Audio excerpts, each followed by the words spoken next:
Oh, hey, I'm glad you're here. Everything about this podcast is informed by my childhood growing up in a video store. From the ding at the start of each episode, which is the sound of the door at the store, to the amount of movie talk I try to fit into every single episode.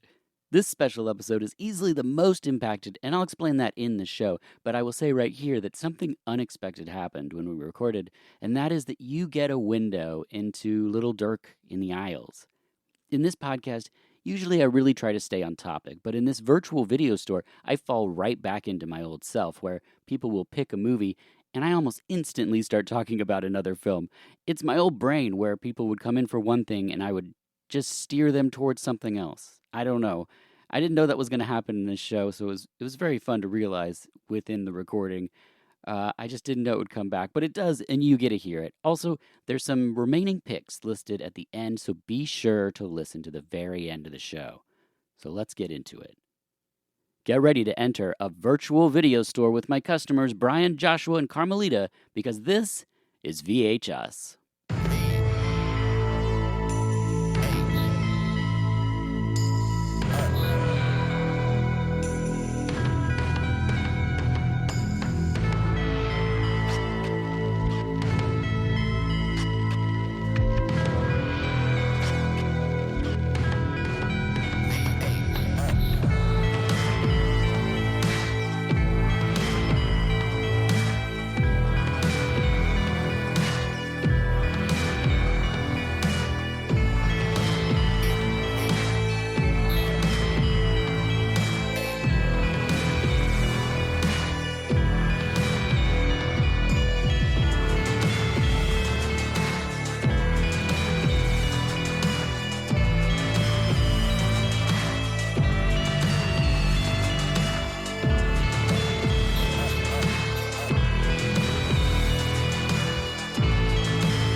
Greetings and salutations. This is VHS, and I'm your host, Dirk Marshall. Welcome to the final episode of the season, and as usual, I like to end the season with a little something special. So get ready for a little time travel as we head all the way back to 1995. The destination, my video store. However, I won't be alone in the store. I have brought back in time 3 people to be the customers in this weird episode, so let's meet them. First of all, our first guest, you know from our summer school episode, they co-host the Movies for Life podcast. They're an accomplished writer, teacher, and they write for Bloody Disgusting, Dread Central, and more. It's Brian Keiper. Thank you. Hey, glad to be here back in the year before I graduated high school. That's amazing. Yeah, it seems like a good year. I don't know. Yeah, it's a good pick. Perfect. And our next guest was on our Soul Survivor episode and is the director of the horror film Buzzard Hollow Beef and the producer of Expedition Bigfoot. It's Joshua Johnson. Welcome back. Hey, thanks. Thanks for having me back. I graduated in 94 as well. Oh, nice. Yeah. So I'm feeling it. This is great. I love thinking about going to the video store. Yeah, it's more fun than when you see an album and it says 30-year anniversary and you go, oh, damn it. Yeah. Ow. Yeah. That one hurts. Our third guest, you know from numerous podcast appearances on Film Feast and others, including this very podcast, with such episodes as Reflecting Skin, Derek Jarman Spectacular, Gypsy 83, Moonchild, and our horror sequels draft. It's Carmelita Valdez Mckoy. Welcome back. Hi, friend. It's so good to be back. I don't know that I'm really prepared to be back in the 90s, but we can visit, and that's fun. Yeah, it's just a visit, and it's just within the walls of a video store, so we don't have to encounter anything else from our lives from 1995. Okay, so the year is 1995, and we're all in my video store. The inspiration for this episode comes from specials that video stores would run. For instance, Tuesdays, 2 for Tuesdays, where you get 2 movies for $2, and you get to keep it for 2 days in the dead of the week. But for this episode, we're kind of looking at the 5 for 5. So the way that this will work is just like our movie draft episodes. One person will name a horror film that they would like to rent in this situation. And once a person has selected a movie, it is no longer in stock for any other people. The goal is for the end, you have 5 movies that you get to have for this made-up 5-day weekend. What a great thing, considering most of us were still in school, maybe had jobs, but not a lot to worry about. Rather than sitting around watching movies and hanging out with friends, So it's that simple. Oh, wait, no, it's not. I forgot that 5 movies for $5 was intended to move old movies. So no movies can be selected from 95 and on, only 94 and under, 1994, I mean.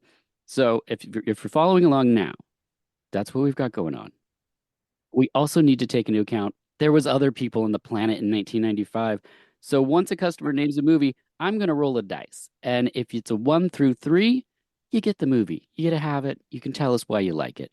If it's a 4 through 6, well, things are going to go a little differently. If it's a 4, the tape wasn't returned. I'm sorry, but you can't pick that movie. You go back to your list, select another title. If it's a 5, you don't get your pick, but you do get something from the employee picks wall. So I've reached out to some wonderful people. They gave us some suggestions, and you get that title, or when we'll get to how you can change that. And then 6, you made it all the way home, but the wrong tape is in the box. It must have been a new hire. I don't know. So you get a random title. And again, you get that, or you can use your 1 reservation. That's right. Each player gets 1 reservation where you've reserved the title ahead of time. It completely negates the 4 through 6, and you get to keep that movie. Or you can just have a really weird 5 movies. It's up to you, really.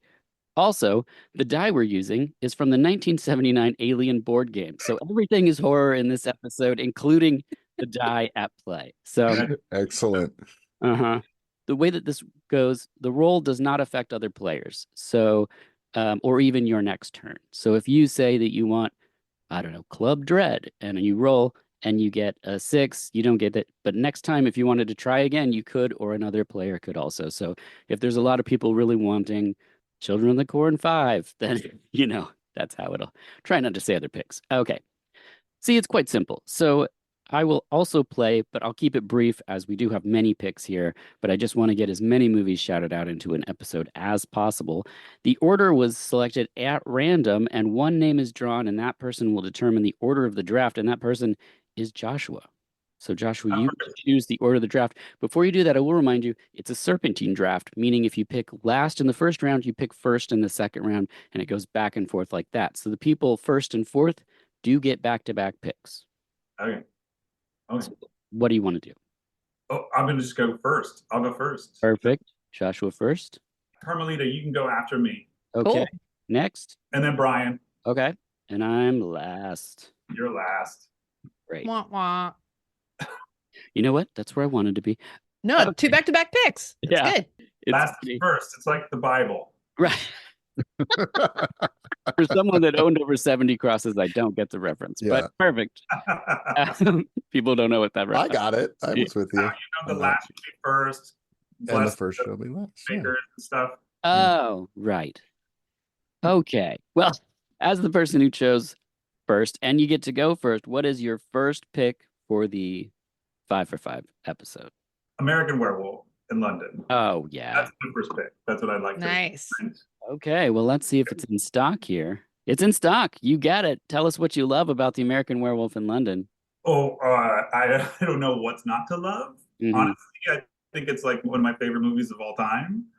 It's like short and sweet, like proper 90 minutes, like gives you everything. It's funny, it's romantic, it's sexy, and there's actual scares. And when I was a little kid and I watched it, it scared the crap out of me. I mean, it really did. Like Nazi monsters are very scary. Yeah. Also, like, I love that, like, David Naughton and Griffin Dunn were like nobodies. Mhm. Like, and I mean, still, like, I think David Naughton still is a nobody. And that was something that I, like, as a kid also totally didn't understand. Like, I was like, that's amazing. These 2 people carried this movie and they were so emotionally invested, and it was great. And it's a tragedy, which I think every good horror movie should be a tragedy or something. So, yeah, I don't know what else I could go on. I don't want to. No. That's perfect. I mean, there's a line, so we got to keep things moving, in the video store. Any other thoughts? I don't think anyone's going to argue with how great this movie is. I no idea. I mean, I think that I think there needs to be more horror comedy in the world. Yeah, I agree. I love the We genre. should set the bar like for that. Yeah. All right. Perfect. Brian, Carmelita, any thoughts on this pick? I love it. It's a great pick. You can't go wrong. No. Of course, it's a great one. But I am contrarian and I actually like The Howling better. But that's just me.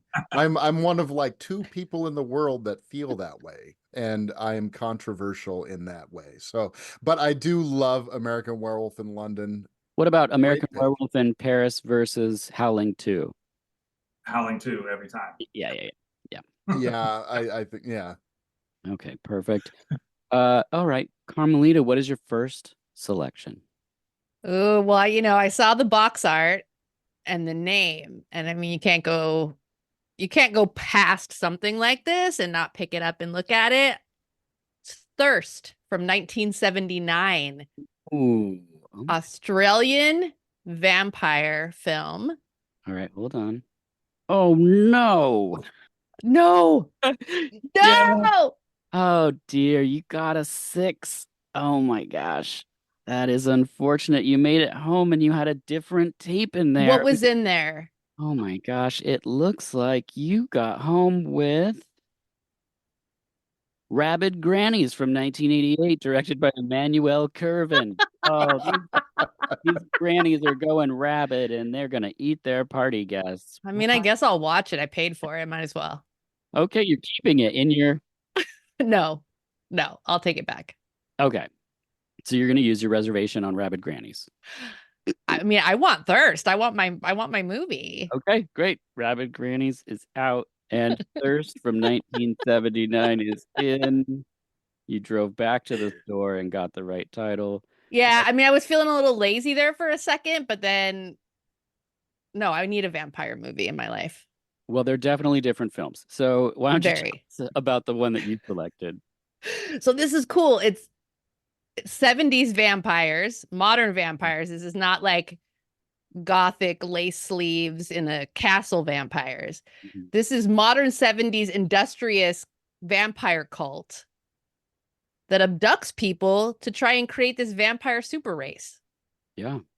Right? Amazing. Yeah, it's really cool. They run a clinic and they have like a company. I think, do they sell like dairy products or something?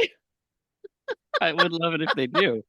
So there's Wow. like clinical settings, but then there's like the ritual room where they do their vampire rituals. It's really cool. It's a good time. I haven't seen this. Highly recommend it. I love that it's like the descendants of Madame Bathory with like a kind of a medical Yeah, thing going on. Yes. that is a great pick and one that I haven't seen, which is excellent. I've also never seen Rabid Grannies. So. Well, I'm intrigued though. it came out now on Blu-ray with a lenticular cover. It's one of those where I was like, it's not an amazing movie, but I had it in a video store and I was like, they put it out with a lenticular cover. Can I say no to that? I can't, actually. I'm a sucker for every lenticular cover. Okay. That brings us to Brian. What is your first selection?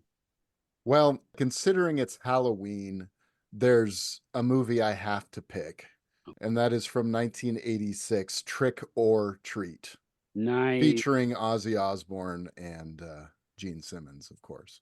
All right, let me just see if it's in stock here. Oh no. Oh, no. Oh no, you got a 5. It's out, but you get the option of an employee pick.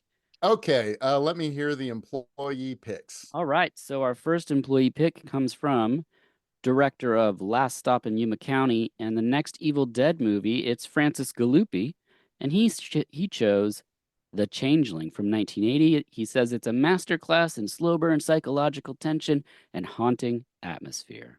I will 100% take that movie. All right. That is one I almost put on the list, but I thought maybe it was a little bit too, I love it. out there. Everyone knows that movie now, even though for a while a lot of people didn't. This movie is a legit masterpiece of ghost horror, and yeah, everyone in it is great.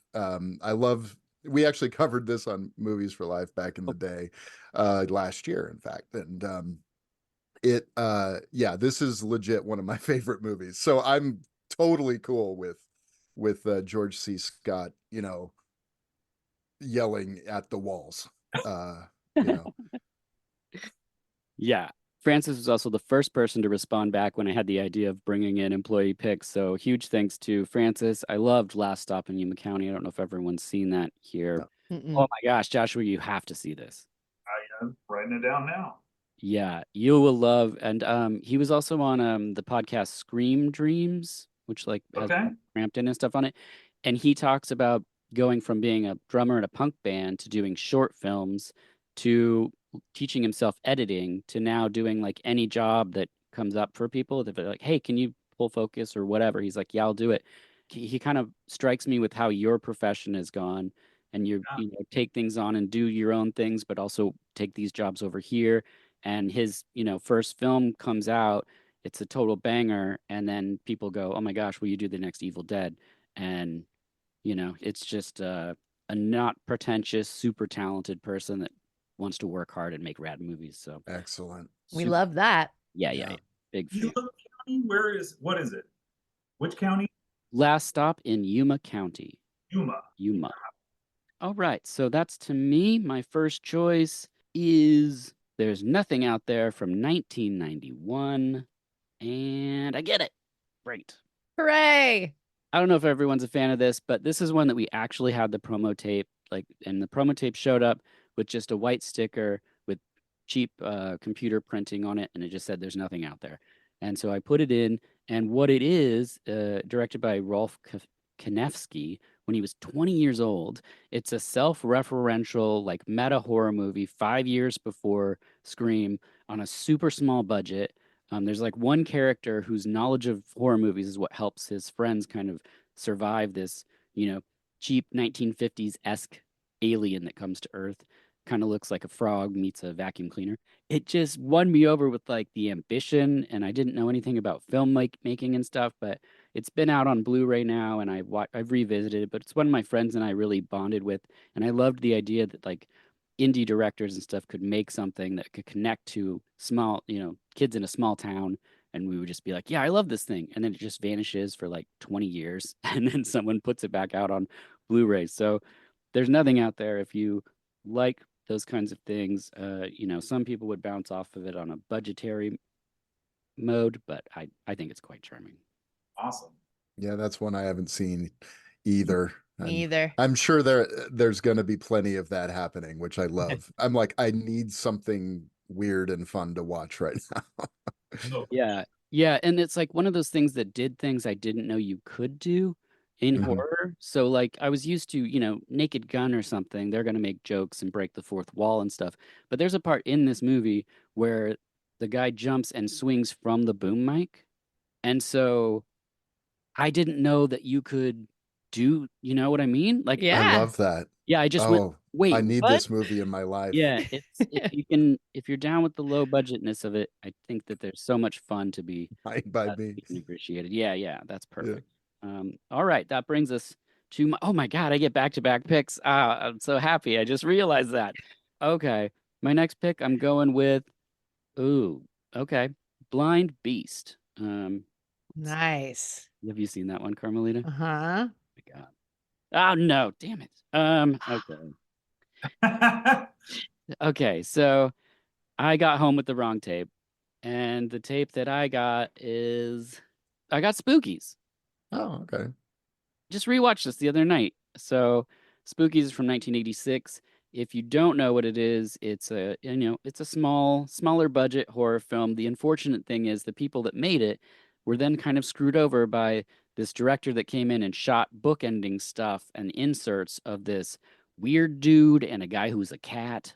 And it makes about as much sense as Spookies does, but it really messes up with kind of the flow of everything and why things are going on. There's a whole shot where a guy's ducking around because they were going to put in ghosts, but they never put the ghosts in. But the shot of him still doing that is in the movie. Like, it's got all these weird, quirky, bizarre things. And there's because I guess they like this in like Italy and France. There's a part where they go in the basement and there's these mud monster mummies, and they're just farting the entire time because the people were like, "We love farts over here." So it is so weird and bizarre, but I actually love Spooky. So I lucked out of there. I'm gonna keep Spookies. Nice. I'll keep that. Yeah. Okay. That brings us back to Brian. So, Oh, okay. I feel like I need to, have a nice spread, something old, something new. So oh man, I think I'm gonna go with from 1932, ooh. Dr. X. Oh, okay. Excellent. It's in Okay. stock. You've got Excellent. Dr. X. Tell me all about it. I don't. Right on. Now, Dr. X stars Lionel Atwill and Fay Ray. And okay, so I went with this one because I'm still in the mood for something kind of nutty. Mhm. Uh, and this movie is kind of crazy. So there's a creature that's out there killing people, and there's these experiments going on. Lionel Atwell is conducting these experiments to try and figure out who the killer is. Okay. And there's wonderfully deformed people, and there's synthetic skin and all sorts of wonderful, weird stuff. And I know it's not available in 1995 because we would only have the black and white version available to us here in 1995. But in the future, a Blu-ray will be released through Warner Brothers, where they found the elements and Whoa. restored the two-strip Technicolor version. So Wow. the two-strip Technicolor version of this movie is available. So it's got those cool green and rosy hues to it. It's a bonkers movie. I mean, if you think nothing weird can happen in 1932 movies, I'm sorry, you're wrong. Yeah. This movie is pretty great as far as the craziness goes. Okay. Wow, I can't wait to watch that. Yeah, I'm down for that. All right. Perfect. Carmelita, what's your next pick? I'm gonna go for a horror comedy. Oh, Flesh for Frankenstein. all right. Let's see. It's in stock. You get Flesh for Frankenstein. Yay! Tell us all about it. I mean, what do I have to say here? Udo Kier, Done. Joe D'Alessandro, Mhm. Paul Morrissey doing what he does. Mhm. Kind of sexy / sleazy, kind of funny, absurd, gory. It's just, it's that, it's where art meets tasteless, Perfect. which I love. I love that so much. When I was younger, it was like, ooh, Andy Warhol has something to do with this. Yeah, yeah. I mean, not really, but it's just, it makes me so happy to be alive watching Flesh for Frankenstein and Blood for Dracula. But I decided to go for Flesh. this one. Nice. Oh, Good yeah, I mean, Udo Kier's got some of the best lines It's incredible. in Flesh for Frankenstein. Yeah. If I understand death, you have to fuck life. Yes. Yeah. That is, Words think to he- live by. I Really? think he believed it. I do think so. I believe it. Yeah. I believe. I think it's beautiful. I saw this later, but in the video store days, and I've told this on the podcast, but we had Andy Warhol's Dracula. And we didn't carry X-rated movies, but someone had Sharpied the X off the back of the tape, which is why on the box, which is why my dad had it in the store. He would have not had a X-rated movie in there. So I didn't know. I thought it was just a boring Dracula movie, and I put it in and was just like watching Udo Kier puke blood in a bathtub for like 5 minutes. I was like, whoa, this is crazy. Yeah. Yeah. Those movies are, something to discover for sure. Wild. Yeah. All right. I'm writing a deep dive series on all things Frankenstein film. And so I will be revisiting that movie very soon for an upcoming piece. So I'm excited to take a look at it again. I'm excited for you. Yeah. Yeah. I saw it technically, but I haven't really sat and watched it really closely yet. So I think it's the best out of those ones, out of the Andy Warhol, Paul Morrissey. Mhm. I think it's absolutely the best. It's really great. Joshua, what is your next selection? My next selection is People Under the Stairs. Is that? Ooh. I didn't even look up the year that came out. Is that 1991. yeah, that's right. It's in stock, and I'm excited that you picked this pick. Tell us why you've selected it. It is in stock, by the way. I selected it because I live in Los Angeles and I feel like it is one of the most defining Los Angeles horror movies that there is. I figured it was 91, but I wasn't exactly sure. It came right literally like right before the riots. And I think they have it's been a minute. There's like footage of the Kuwait War, the first war on the TV in the house while they're like it's kind of in the background or whatever. Somebody's watching it. I can't remember. So it's very like it's stuck in time, but it's also the couple from Twin Peaks. Those people are just like the most amazing character actors ever, and the story is just something that I just really love. Like it's one of the movies. I have two kids that are kind of in their early teen years, and I like to me, it's like it's a perfect movie for kids who want to get into horror. It's like it's not too scary. Plus, there's a kid involved. I just love it. I think it's great. I don't know what else to say. No, I agree. I saw this in the theater, but this was the point where anything that said, Wes Craven or Carpenter or anything on the poster, I was like, I'll be there Friday. Thank you very much. Excellent pick. Of course, we had this in the video store. I think we even had a standee of this one. But yeah, any other thoughts, Brian, Carmelita? I think this might be Wes Craven's most underrated movie. Yeah. I think that what he's dealing with in this is, and I love it. He made this for a live films. He had full creative control. Whatever he did, they were gonna release what he put together. He didn't get that all the time. Rarely got that, let's be honest. And he's dealing with race and gentrification and like white Christian nationalism before that was even a known word.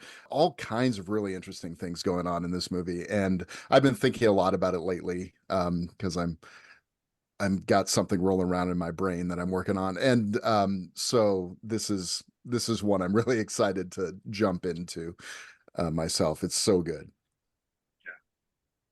Carmelita? I third that. There you go. It's such a fun movie. And then, yes, also dealing with some serious issues that were very much a thing then and unfortunately still a thing now. Absolutely. So it's as relevant as ever. But also, this is amazingly good time. Really fun to watch. Yeah, absolutely. Thank you for underscoring that, because what I said made it sound like it's a slog. It's no at all.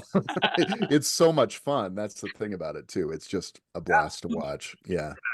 Character that the little boy, you're absolutely like, and when he takes takes a hold of the gimp, Big Ed, yeah. when that kid hits him over the head, you're just like, it's a wild ride. You really get into it, and then they let spoiler alert, they let all the people under the stairs out into West Adams neighborhood in Los Angeles, right next to South Central. So they just wandered off into South Central to go knock over a liquor store, whatever they're going to do. They just went crazy. Let them loose. Let the freaks loose in LA. I love it. It's wild there's not a sequel. There's no direct to video. You know what I mean? People were under the stairs. They made sequels to so many things. Sometimes They Come Back got a sequel. It's just Really? Yeah. Sometimes they come back again. Yeah. Yep. I mean, in the video store, we would just get stuff. I'm like, they made another one of this? But not People Under the Stairs. I want to know where those people went, but I guess they would have had to call it The People Were Under the Stairs, and that would have confused people. Unless the people were under the stairs again. There's some directions we could go. Anyway, Joshua, what did you pick for your third selection? Oh, do I go again? Oh my gosh. Okay. Well, speaking of sequels, guys, I'm sorry, I'm not going for too many deep cuts. Texas Chainsaw 2. Well, come on. You guys have it? All right. Oh no. It's not in stock, but good news, you can make a selection from the employees' picks. And your employee pick comes from Alan Holt, who's a special makeup effects artist on such films as Frankenfish, Skylines, Pandorum, and Sinister 2. He's chosen Black Sunday from 1960 from Mario Bava. He says it's all about the production design and cinematography. Are you going to keep Black Sunday or are you going to use your reservation? Oh, This is your third pick, so we're about halfway here. yeah. I'm gonna take my reservation. Although Black Sunday is really cool, it is definitely about the art direction. I will say. Yep. I think I fell asleep trying to watch Black Sunday. Okay. Oh, I love that movie so much. Absolutely beautiful. So I'm gonna go with Texas Chainsaw 2. Okay. Because and then and one of the reasons why I really wanted to find a sequel that I could put on here, because I want to champion horror movie sequels. As bad as they are, sometimes they come back again. Sounds terrible. But the thing is that making a sequel is for horror is usually sometimes they're better. So like, or at least they get over to the audience better. I mean, look at Terrifier 3. Like, it is going crazy right now, and it's because the premise is already taken aside. You know what the premise is. Just get straight to the action, and I think that that's what Texas Chainsaw 2 really does well. Is like, the first one is obviously a masterpiece, and then the second one comes in like the rock and roll like stepchild of the first one. Like, it comes in really hot and it goes crazy right away. And obviously Dennis Hopper could do no wrong with 2 chainsaws in his hand. I think when I first saw it when I was a kid, I lost my mind and I was like, I didn't know you could do these things in a movie. I didn't know you could get away with this stuff. Like, that's the kind of movie that is. I think it's definitely just like a breaking through. And I think the sequels in general can do that. And I love that about them. Yeah. That's my take on Texas Chainsaw 2. I saw it again, when I was a kid, and we loved it. I've talked about it at length on the podcast, so I'll keep it short, but I'm a huge fan of Texas Chainsaw Massacre 2.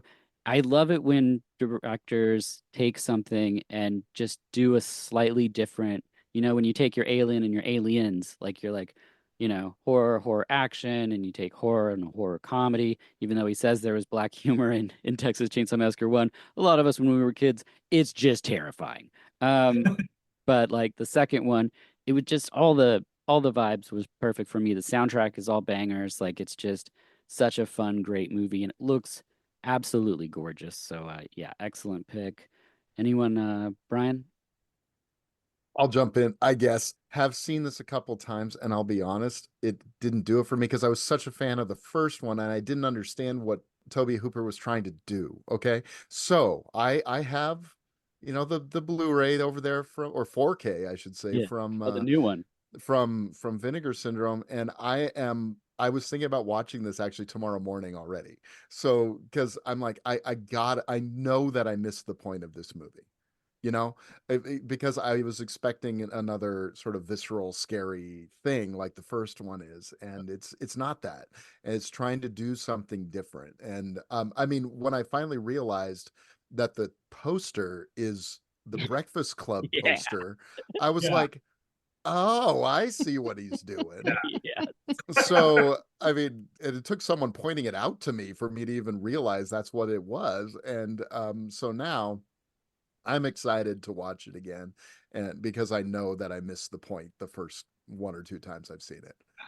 Well, you might feel differently this time. Yeah, I think I will. I think I have no doubts that I will feel differently about it this time.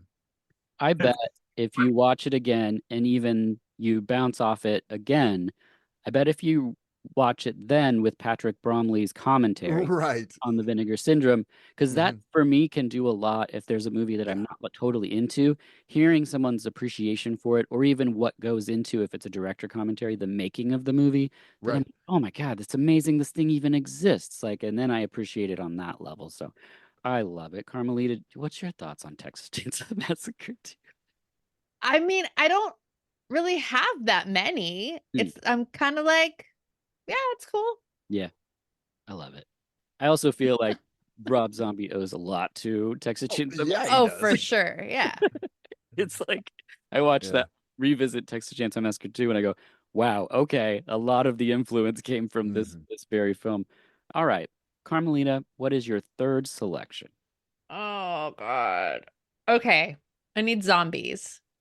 We're Speaking gonna do like a well-rounded movie marathon weekend. I see what you're doing here. You got vampires, you got Frankenstein, now we got zombies. Okay. Yeah. And All this is right. Yeah. it's the horror potpourri. Yes. I'm gonna go with The Living Dead at the Manchester Morgue. Okay. Oh no. Damn it. You got a 6, which means you got home with the wrong tape. Okay, what is it this time? Someone We gotta fire this employee. getting high on their break or something? What's going on? Your pick is Vampiros Lesbos from 1971, directed by Franco Manera. A lady dreaming of being sexed up by a lady vampire meets a lady vampire. Oh my. Give it to me. I'll take Yeah. it. Well, you have to, don't you? You already used your reservation on the first I one, right? do. Yeah. But no, I'm genuinely excited. Yeah. That's like right up my street. Yeah, that's a good catch there. I'm stoked. All right. Well, have you seen Vampires Lesbos? Yeah. Okay. Yeah. It's a good time. Has anyone else seen it? Any thoughts on the film before we move on? I think I saw it back in the 90s. So recently, Late it's 1990. I have the soundtrack. That was the thing that we all had. Everybody had the soundtrack. We listened to that on a regular. But yeah, I didn't watch it very often. All right. I just remember the look of it. I think I saw it at the same time as I saw Daughters of Darkness. There was another film. It was like a whole kind of lesbian vampire trilogy of things. No, Vampiros Lesbos is gorgeous. Yeah. Beautiful colors, like all these great set pieces and then nudity. Right. Yeah. I mean, Sold. a major renting proponent was what's on the box and is it promising nudity. So yeah. Okay. Excellent. All right. So Vampires Lesbos enters the. I feel like we're due for a revival of Giallo style hipness, like with the soundtrack paired with the sexy scenes and scariness. I would, if anybody out there is listening wants to put some money behind it. I would love that. Something just sleek and classy. I mean, sleazy, but like, you know what I mean? Like, I just saw Inside Us All, the Netflix movie that just came out, and it's like a body swap thing. It's not a horror movie. I completely bounced off it. And then I listened to the director on a podcast, and he was like, they market it as a horror movie, but it's like, it's not that. And I was like, oh my gosh, okay. Then I think about this some more. And then he talked about doing giallo lighting in it, which was another thing. I was like, why is everything purple and orange in movies now? Like nobody's house looks this way. and that's is a stylistic choice. And then I had a completely different take on the film after hearing the director talk about it. But I think Peter Strickland is close. I think if he really wanted to lean into it, he could pull that off because like In Fabric comes close. Barbarian Sound Studio comes close to that vibe. Not as sleazy. Yeah. Maybe, but we got to take the music back to like 70s. It's got to not be a synth classy score, like not a techno electro type thing like so popular now where they're like, remember the 80s? It's like sounds like this. And that's not what it sounded like in the 80s. Like there's saxophone in songs that don't belong there. Like, you know what I mean? Like Huey Lewis was more popular than, these synth pop bands that you're saying were so popular. But anyway, perfect. Brian, what is your third selection? My third selection is my favorite Vincent Price film, The Abominable Dr. Phibes. All right. Let me just take a look at the shelves here. Oh no. Oh dear. Well, you might want to check that because I had this one reserved, my friend. Oh, okay. Perfect. You don't even want to hear your employee pick option? No. Okay. Well, I can hear it. I can hear it. Okay, well, let's just see if you were going to take home Nomads from 1986. This one comes from Frank, who has an Etsy site called Terminal Zone, which you should all check out if you're into really cool like horror and cult things. Like I have a bunch of his stuff. He did a a bolo tie that's the sphere from Phantasm. Yeah, I Oh, have that. cool. He did a metal straw that comes in a little pouch for bloodthirsty freaks. He does a lot of cool things, so check that out for sure. But what Frank says about Nomads is it's a hallucinatory urban nightmare told in flashbacks as being experienced by a somnambulant nurse who has visions of an ER victim's last days. Excellent use of Los Angeles as a character itself, and creepy mythology of the titular nomads. If you ever needed another reason not to follow an elderly blind nun in an abandoned building, here it is. Nomads from 1986. Nomads is on my list. Oh, Awesome. Okay, well, I'm glad you didn't get Well, that. Would have been weird. But you're yeah. going with Dr. Well, Fox. the thing is, no offense to Frank, Sure.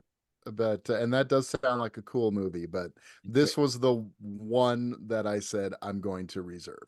Okay, perfect. So this movie is ripe for rediscovery, please, because it's fantastic. It's funny and weird, and it has like these religious overtones because movies that ripped off the abominable Dr. Phibes include Seven, because he uses the 10 plagues of Egypt, put on mm-hmm. Egypt, to kill a bunch of people, which is pretty cool. And so, but it's the way that they die is more like Saw, like, so sort of, so like he puts this frog mask on someone and it gradually tightens until it crushes the guy's head. It's wonderful. And so you have Vincent Price as Dr. Phibes, who has lost his wife in a horrible accident. She died on the table. The doctors couldn't save her. He is not able to speak. He's got some microphone thing he puts into his neck. It's pretty amazing. And Joseph Cotton is in it. And Joseph Cotton, Citizen Kane, the abominable Dr. Phibes. I mean, how can you go wrong with that guy, right? I love, the fall of the winter season of Joseph Cotton's career was amazing. Lots of low budget, wonderful schlock like this. It's very funny, very campy. He's got like a band of wind up pin players. I don't know. This is a pretty indescribable movie in a lot of ways, and I adore it. This is one of those movies where when I first heard about it, I was like, I gotta see this. And then I saw it, and it felt like I knew something that nobody else I knew about. And that was a wonderful thing. So this is the first, I think, like legit cult movie that I really fell in love with, as a young person, and I hope that more people come around to seeing it. Yeah, you've I know won. I know that it gets a lot of love nowadays, but it's worthy of it, I think. No, I have a lot of Vincent Price that I adore, and this is a movie that I only saw once and never went back to. So you right now have forced my hand to rent this and watch it myself. So thank you for that. I'm excited. It came out in a lovely 2-film disc from Kino Lorber, I believe, with it and the sequel, He Dr. writes again. Phibes Rises Again. Oh, Rises. I thought it was Rides Yeah. again. And I was like, No, that's no, I remember close, a but horse, but yeah, okay. yeah. Perfect. Joshua, any thoughts on Phibes? No, I'll just say this, like I knew that I had to bring a notebook to write down like every deep cut that y'all are bringing. Dr. Phibes is something that's been on my list forever, and I've never actually seen it. There you go. So many Same. mine are, if they actually tune into this podcast, they're like, Josh is a total schlup. They're like, total idiot. We've been telling him to watch this movie for years, and I just haven't done it. It looks amazing. Everything about it sounds perfect, Yeah. and it seems like a perfect movie. And I slept on it. So glad to hear. It's so wonderfully weird, and the sequel's pretty good too. I mean, I don't think it quite rises up to the first one, but it's pretty fun too. The first one's kind of hard. I don't think it's streaming anywhere, Probably not. but the sequel is, which is bizarre. That is weird. So I keep holding out, and I think I'm probably just gonna end up having to blind buy it if it's Vincent Price. So I'm not gonna be sorry. It's that But campy stage of his career where he was mm, doing Theater of Blood and I love Theater of Blood. and things like that. So Yeah. it's like it's the sweet spot. I mean, as far as I'm concerned with Vincent Price. Yeah. I'll watch it. I'm excited. I just watched Abbott and Costello meet Frankenstein. Mhm. Hmm. I think that's the one where Vincent Price does the voice of the Invisible Man at the Yep, end. Spoiler that's the alert. one. Uh, Yeah.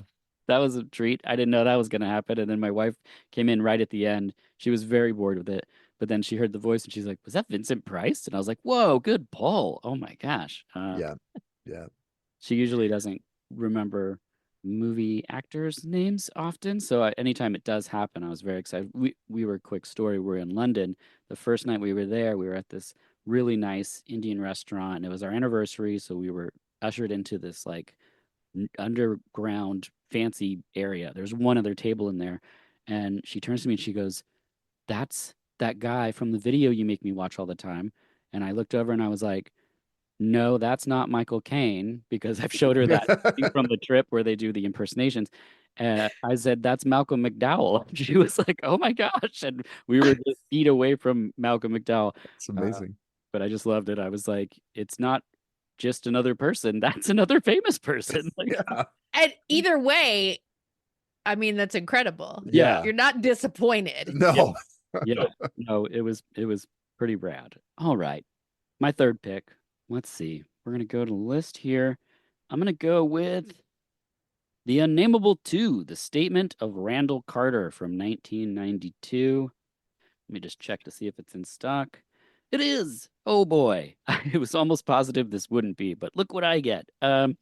So this is directed by Jean-Paul Ouliet. A doctor returns to the house to check out a cave. It's basically a direct sequel to the first film, and he finds Maria Ford in there, and she's nude for a third of the film. So that's why I chose it. There's the thing about the video store days where sometimes you chose things for lascivious reasons. And this What? was one of those It's movies, true. like a cheaper Life Force, where you just knew like someone's not going to be wearing clothes for a long time in the movie. And this movie also has that super 90s direct to video sequel feel. Like every time the Unnameable shows up, it looks not as good as the first film and way more footage. Like it's in bright lights and you're like, "Ooh, can we darken it a little bit?" Anytime a demon reaches through somebody's chest really slowly and they're not like reaching for the heart, you just wonder like, "What's that kill all about? Why why did you just reach right through someone in the middle of their body?" It's a weird way to kill someone. But that happens in the movie. I get a lot of joy to that. It's just I had to have something that was that video store sequel where you would see it on the shelf and not know that they'd made a sequel, and then you took it home and you're like, "Well, this is way more about Maria Ford not wearing clothes than it is about demons or anything." But that's what I chose. So I'm willing to bet I don't have three other fans of this film. I Never, haven't seen it. Yeah. Okay. never heard of it. Yeah. Have you heard of The Unnameable? Yes. Okay, yeah. So, you just didn't know that there was a direct-to-video sequel. No, I did But now not. you do. And yeah, my life is so much richer for it, Mhm. you Yeah. know? I mean, Yeah. you can just look up images online and you'll get it. Like Maria Ford has really long hair that they're trying to use to obscure the nudity somewhat, which is humorous, very humorous for a lot of it. Because you're like, wait, what are we doing? Are we doing it or are we not doing it? Because what is this? But yeah, I had to have a sequel of that sort of. Man, my picks. Okay, well, it looks like I have a back-to-back pick here, and I'm gonna go with Ghoul School from 1990, and it's not in stock at all. So, okay. Then I'm gonna go with Sweet Home from 1989. That's this right here. It's not actually released in any form. So it would have been really hard for me to have this in 1989. This is a bootleg I tracked down in the future. I'm very proud Oh, okay. of in Wow. the future. But if you don't know about Sweet Home, it's the movie that inspired Resident Evil, the Okay. games. So it's a really cool movie where people go to a house and experience horror-like moments. There's lots of special effects in it. It's really, really great, really well shot, cool, moody atmosphere. but for some reason, I don't know why, it's trapped in 1989. But well worth checking out, especially just for the idea that it's inspired the Resident Evil video game series. Is it the one from Japan? Yep. Yeah. Looks cool. Yeah, that sounds great. Anytime I track stuff down and spend a lot of money, fingers crossed it gets a Blu-ray release. So yeah, it's usually what happens. But Always check in with Dirk first to see if he's made a purchase. yeah. Hey, did you track down all 4 of the Haunted School series? I did. Oh, good. It'll come out soon on Blu-ray for a fraction of the price. I'll just wait then. Yeah. It's right around the corner. Okay, so that brings us back to Brian with a 4th pick. Okay, so I've picked a lot of weird. I ended up with The Changeling, but so I had a classy movie in there already, but I felt the need to class up the joint a little bit and pick something that is now in the Criterion collection, even though I'm not sure that existed in 1995 or not. From the nation of Japan as well, Kuroneko from 1968. Oh, hell yes. Let's see if it's in stock. It is. Yes. Yeah. Good. Very exciting. Okay, so this is a ghost revenge samurai thing. So this woman and her mother-in-law are in their home while the son is off at training to be a samurai or in war or something like that, and their home gets burnt to the ground and they are raped and murdered by wandering samurai in the forest. But as they die, black cats come in and give them ghostly life. And so as time goes on, samurai will be wandering through their woods and encounter these ghostly women who will then kill them in magnificent ways. But then the husband returns home, who is now a samurai as well. What will happen? You got to see it to find out. It's an amazing movie. It sounds kind of like that traditional ghosty, ugetsu, things like that, quite on movies that are of that 1960s Japanese period where things are a little bit, subtle. This one is less that. It's towing the line a little bit between what would come in Japanese horror with a little bit more bonkers stuff happening from time to time.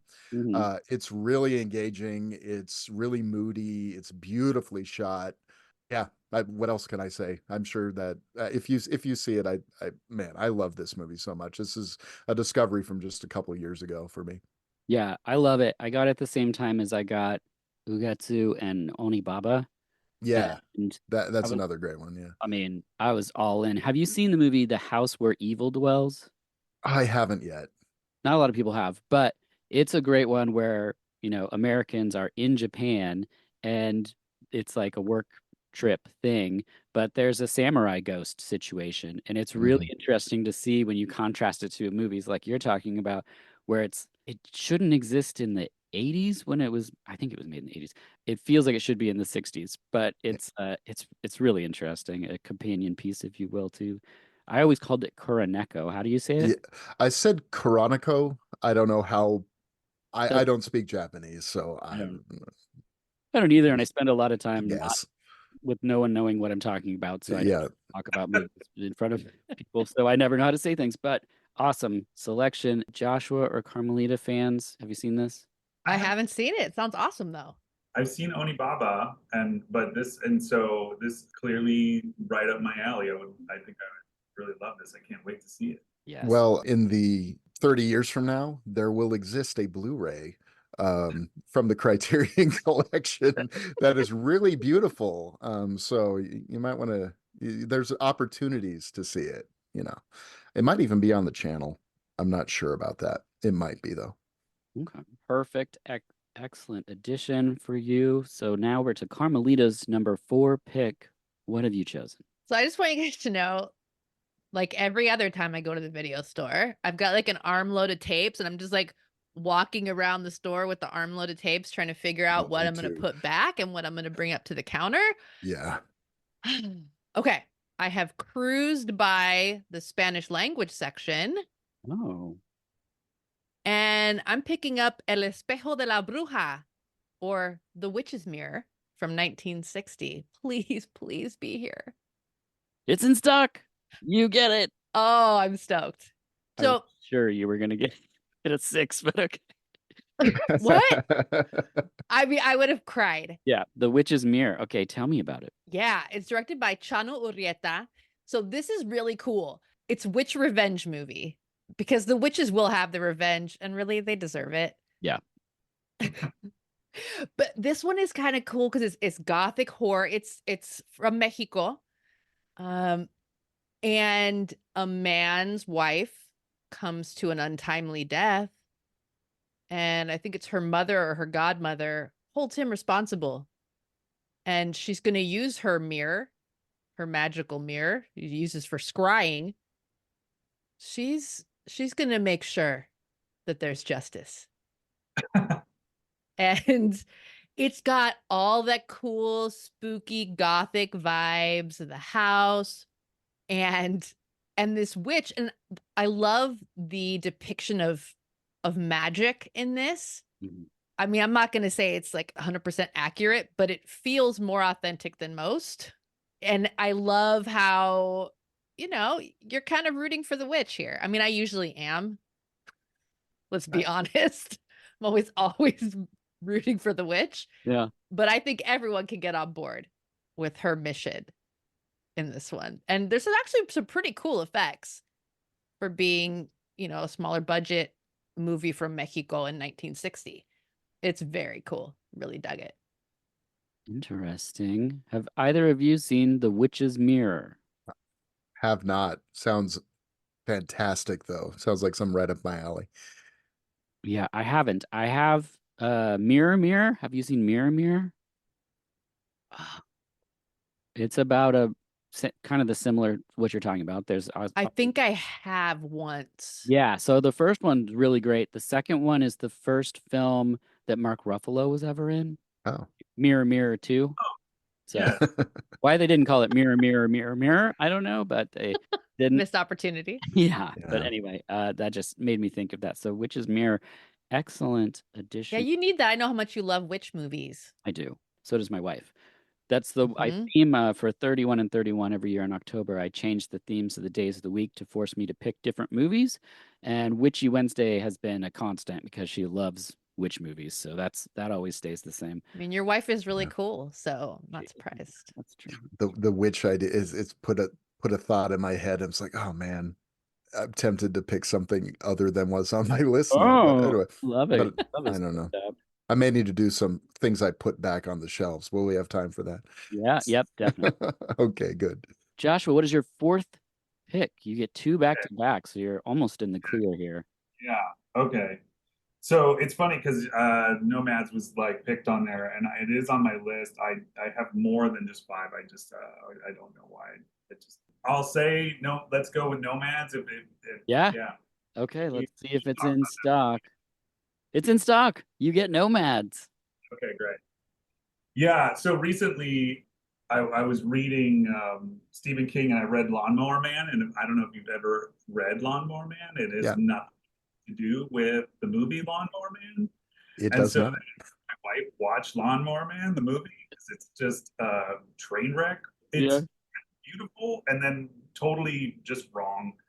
But that season of Pierce Brosnan before he was James Bond, right after he had done so much television, he has this like vibe to him, and it's very, very telling in the movie Nomads.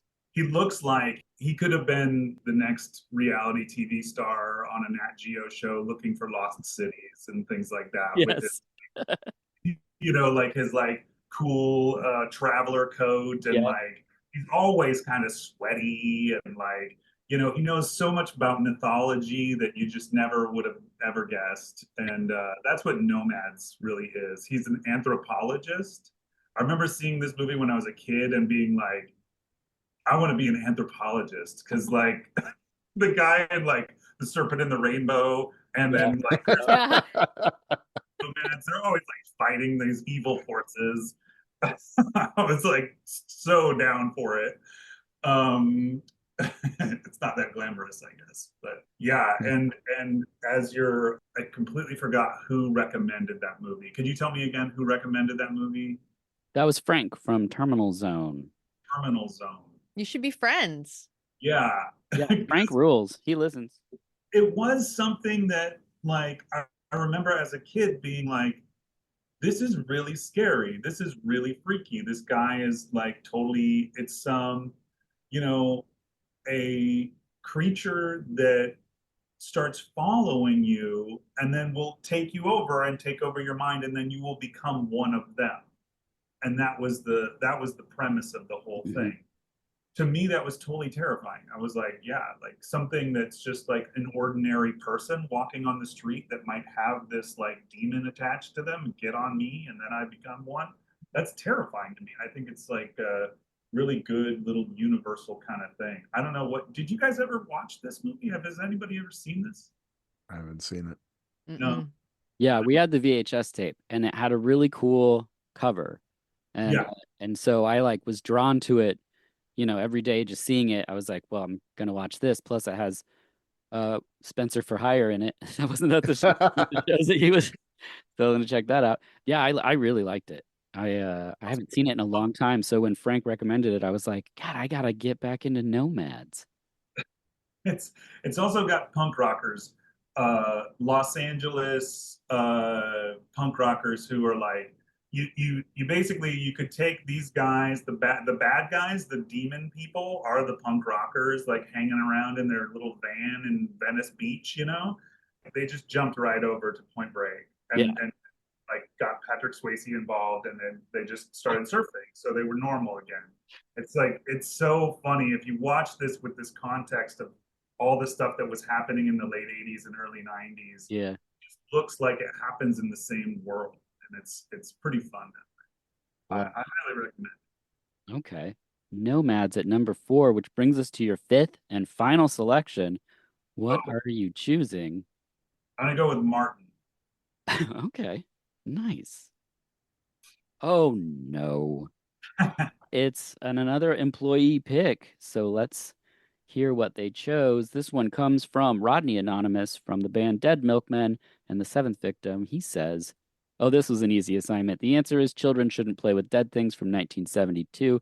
It was directed by Bob Clark, who Uh-huh. would go on to direct Black Christmas, Porky's, and A Christmas Story. The script and makeup were by Alan Ornsby, who also stars in the movie as the best Charles Manson who isn't actually Charles Manson.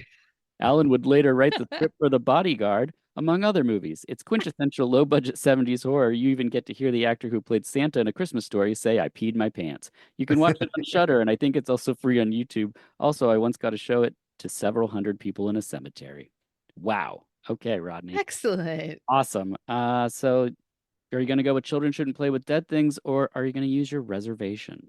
I already used my reservation. Oh my gosh, you did.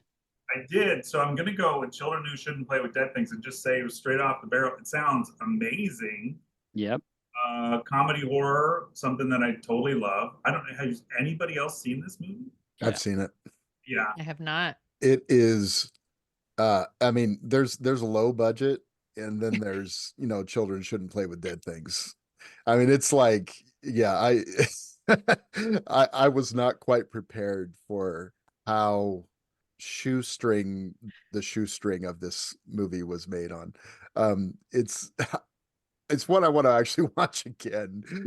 I just watched Death Dream yesterday, Nice. coincidentally, which Bob Clark also directed. And yeah, I mean, I think he's a fascinating filmmaker, and I don't remember much about this movie, I'll be honest, but yeah, it's something. The one thing that I remember mostly, like, in hearing him talk about Black Christmas and then doing movies like Christmas Story and Porky's, he seems like such a nuts and bolts, like, kind of director. Like he can plug his style into anything, and he knows how to make something cinematic and tell a story. So yeah, man, I can imagine that like not having a budget makes it, you see the scenes, which is like, I fucking love that. Like, you know, you learn from directors when they don't have any money. Yeah. Yeah, resourcefulness for sure. Yeah. When I mean, I just remember this movie being really, really dark. Like you couldn't see Mm. much. I mean, Oh, it's in a graveyard at night, and it's there's just not much you can really see, which is kind of, I mean, probably bad transfer too. It's one of those kinds of things where darkness, sort of covers up some of those seams too, you know. Yeah, it's one of yeah. the title itself. I was like, well, I'm going to watch this because Yeah, for I figure sure. out what this is all about. And, budget was never a huge thing for me because Nah. I would watch so many things and not even think about it. But yeah, this is a excellent pick from Rodney. I love the reasoning behind it. And I loved when I reached out to these people to be the employee picks that some people were like a couple words and some people were like a paragraph because we have Movie Madness here in Portland, and employee picks, on walls and stuff are often like that. Sometimes the employee Mhm. says, "Yeah, it rules because of this and this." That's all you need. And other people are like, "Well, let me tell you because this thing's exciting and this thing's exciting." And so you're getting like a taste of people's different passionate feelings about the films. Quite a quite a fun thing. Which brings us to Carmelita, your fifth and final pick. God, I'm like agonizing over here. I've done a lot of supernatural horror here today. Maybe we need to switch it up. Damn, this is really hard. It's so hard to put things back on the shelf It is. when you've been walking around the store and like becoming attached. Mm-hmm. Okay, I've done plenty of artsy nudity already. So we'll do something not that. All right. We're going to do See No Evil from 1971. Oh, Okay. I just Let's saw this recently. see if it's in stock. But I always got this confused with See No, Hear No Evil. Is that the one with Richard Pryor? Richard Pryor and Gene Wilder. Yeah. Yeah. It is in stock, Carmelita. You get it. See No Evil. fun. So I just saw this for the first time not too long ago Yeah. and Same. was just really blown away. It's Mhm. really good. It's really fun. I love Mia Farrow and I don't get to see a lot of her movies because I'm not a Woody Allen person. She kind of got stuck in that Mhm. on that career track for so long. I really like this. It's the blind woman in peril trope, but the way it's done here is great. Mhm. She's amazing. And it's kind of got this like slasher, like the killer is stalking the house and the killer is very memorable. Like you kind of see glimpses and there's just like this dread and it's very 70s, all the 70s fashions, Mhm. which I love. I just love how tense this is. And she just really sells being someone who's trying to navigate the world and then gets thrown this harrowing situation. And how is she going to get through it? It's a good time. Okay. Any other fans? Brian, you sound like you've seen this. Yeah, I like this one. I saw this again, but I saw it for the first time, I don't know, a few months ago, I guess. And honestly, I think I like it better than Wait Until Dark. And Wait Until Dark kind of gets it gets noticed, I guess, for various reasons. But this, I don't know, I just like this one more. It's a little bit more expansive, a little more open, than just inside the single room thing. And yeah, cool movie. Yeah, good choice. Joshua, are you a fan? I haven't seen it. I was just wondering about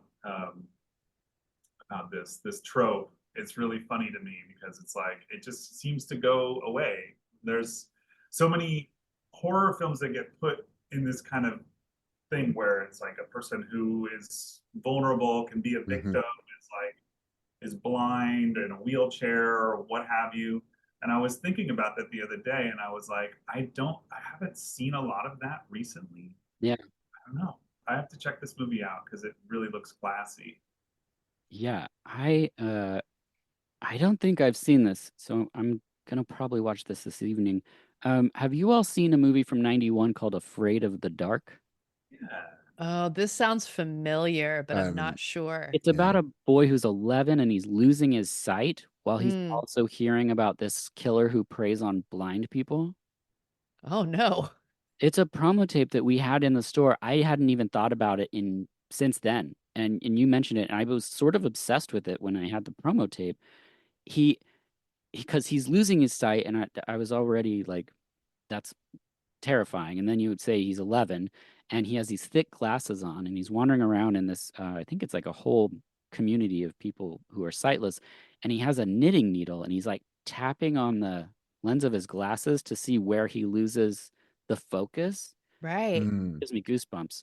But always remember the sound of that. I have yeah. no idea if it's a great movie or not, but I watched it probably 50 times that year. And I'm gonna check that out too. This is a really interesting conversation we're having because stuff is coming back that I hadn't even thought about. But See No Evil is an excellent pick at number 5. Brian, that brings us to your fifth and final selection. Okay, I'm gonna go a little wacky again. Maybe not super wacky. Recent discovery though, for me, thanks to Vinegar Syndrome, which is a company which will exist in approximately 25 years. This movie is from 1982 called The Black Room. Okay. Ooh. Oh no. It is employee pick time. Uh, Okay. I'm sorry, but it looks like you've got this is from Kristen Castagna, who was on our Eye for an Eye episode. She was also on our Greener Grass episode, but the Eye for an Eye one, if you haven't anyone seen that movie with David Niven, I haven't. no, worth Mm-mm. checking out, where his family has a winery, but they're not producing wine, so there needs to be a human sacrifice. Interesting film. Anyway, the film that she chose was House from 1977, directed by All right. Nobuko Obayashi. Quirky, unreal, experimental, and stylish. Always a fun watch. Okay. So I'm watching two Japanese movies tonight, which is Yeah. fine. Yep. This one is very different from Kuroniko. Yeah, this is wonderfully weird. I dig this one. I'm happy to pick that one up. Awesome. I agree. Though the Josh, Black Room's pretty cool and people should see that one too. I'm looking at right now. I can't wait to watch that one. It looks very.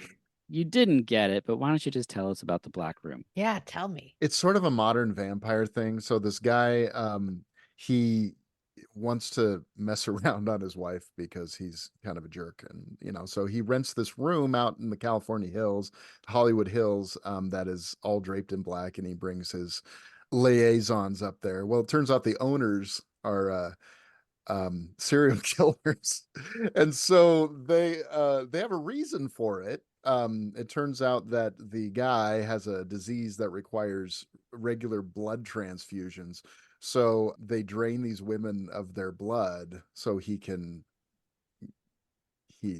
he can keep living, or maybe it's his wife. I can't remember.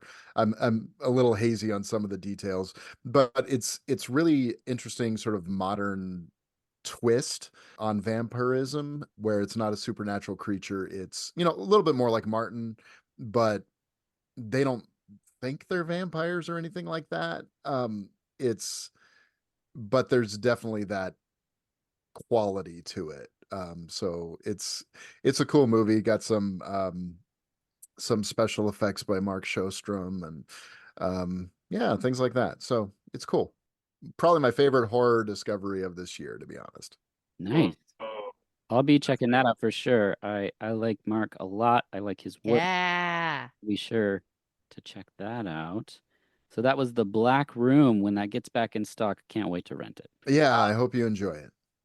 Okay, which brings it to me and my final pick, and I'm gonna go with The Boneyard from 1991. Ah, okay. Well, no, it's out of stock. So I get Psycho Pike from 1992, directed by Chris Poshen. It's a movie about a killer pikefish. Okay. All I right. I've seen it. Um It's which a is how movie you saw. which is how it made it on the wrong tapes list. It's a movie about a giant killer pikefish, which is mostly, someone with their hands through like oven mitts to be the pike head. And there's a whole sequence where a guy does karate against the giant pikefish. Psycho Pike. You know what? I'm not one to say no to a good time, so I'm happy I got it. It's not the Boneyard, but I'll take it. Yeah, the Boneyard is one of those that's kind of on my bucket list. I need to get around to that one. In the Yeah. future, it's on Blu-ray. Excellent. Which is crazy because I never thought, talk about movies that you don't think would ever be put out on Blu-ray. A movie Sure. with Phyllis Diller and Norman Fell where there's a mutant poodle monster is like pretty high on the list of things that my wife would be like, you're the only person that's seen this. But no, they put it out on Blu-ray. They So put it out on Blu-ray. I heard about it from former guest of the show, Rebecca McKendry, on their show. Oh yeah. Because You that look at- was, can you see Phyllis there? oh my. That's okay. It just shot up the list, I tell Yeah. you. Because I'm jeez. Character she plays is Miss Poopenplatz. Uh-huh. This is the type of film it is, for sure. It is slow. They didn't have a lot of budget, but Okay. when I was that kid that I liked George Burns, oh God movies. I liked old actors and stuff. So the fact that Phyllis Diller was in a horror movie, I was like, I'm in. So Yeah. it's one of those that mileage will vary for sure. But for me, Phyllis Diller and a poodle monster, Miss Poopenplatz. I mean, Yeah. But And for those of you looking for it on streaming, it is on this thing called Amazon Prime and another thing called Tubi. oh, in the future, Whatever those are. those will be so fun. And Yeah. hopefully not responsible for the death of video stores. Hopefully not. I'm sorry. I need Oh, to I do have a put correction. salt in the wound. Earlier, when I talked about Frank and Terminal Zone, the metal straw that he did was for blood-sucking freaks. Oh. You can see the little tag that he has from the Oh, that's cool. Very cool. Pretty cool stuff. Also, while I'm doing his plug here, if you're working out, you need a headband, Death Spa. There you go. Oh, I do need that. Yeah. As a matter of fact. I do. Everything Frank does with Terminal Zone, I'm always like, oh, I'll just buy that. There's the Phantasm bolo tie. Amazing. Little known Wow. fact, I love bolo ties Oh, well, there you go.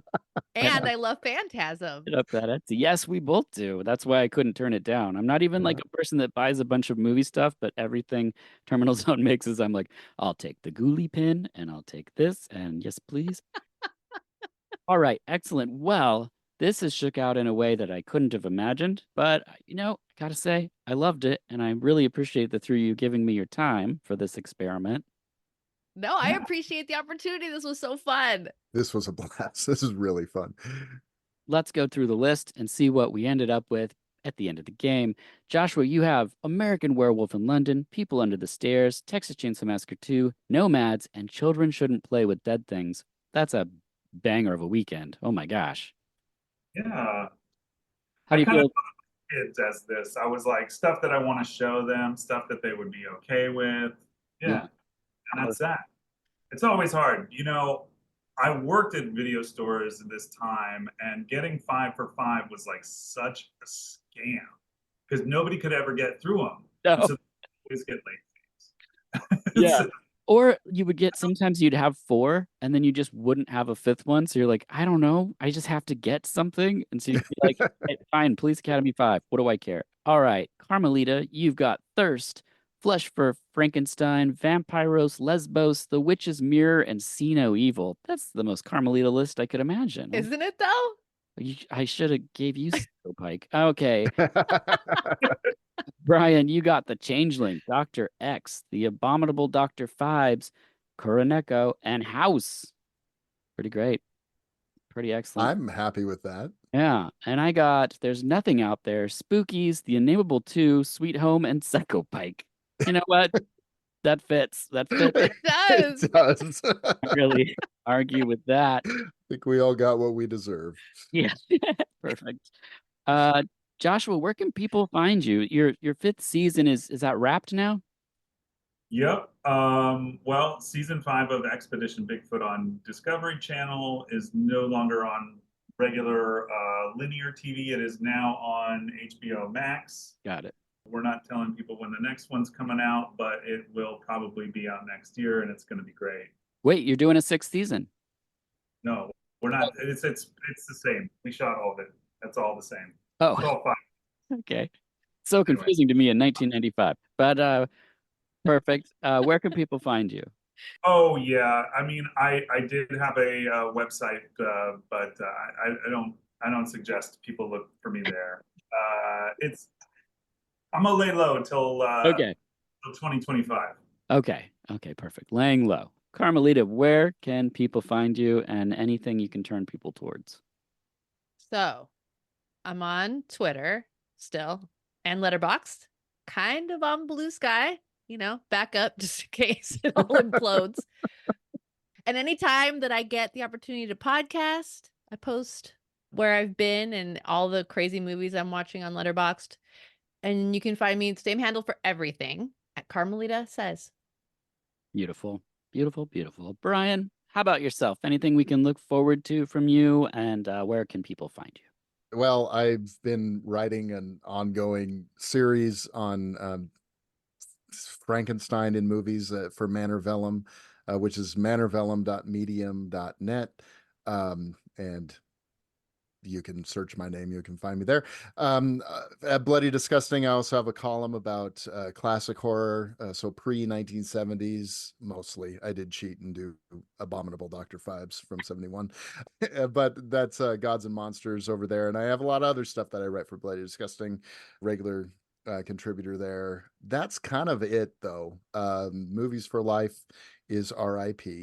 I'm afraid we closed up shop at the beginning of this year, and we thought maybe we'd revive it, but it just doesn't look like it's going to happen. But we got some other things in mind and rolling around, and you can find me on the various social networks at Brian Waves 42. It's like Brain Waves, except everyone used to call me Brain instead of Brian, so I switched it to Brian Waves. It's a bad joke. It works, though. Yeah. I think. So anyway, just so everybody, in case anyone was wondering. I love it. Perfect. Well, thank you 3 again for putting up with me in this experiment. Well, thank you, Joshua, Carmelita, and Brian, for participating in this first virtual video store episode. I had a lot of fun, and listeners, if you enjoy this, then maybe we'll make it a regular occurring format. So let us know via social media, VHUS_podcast, or call or text our hotline. I also want to thank our employee picks.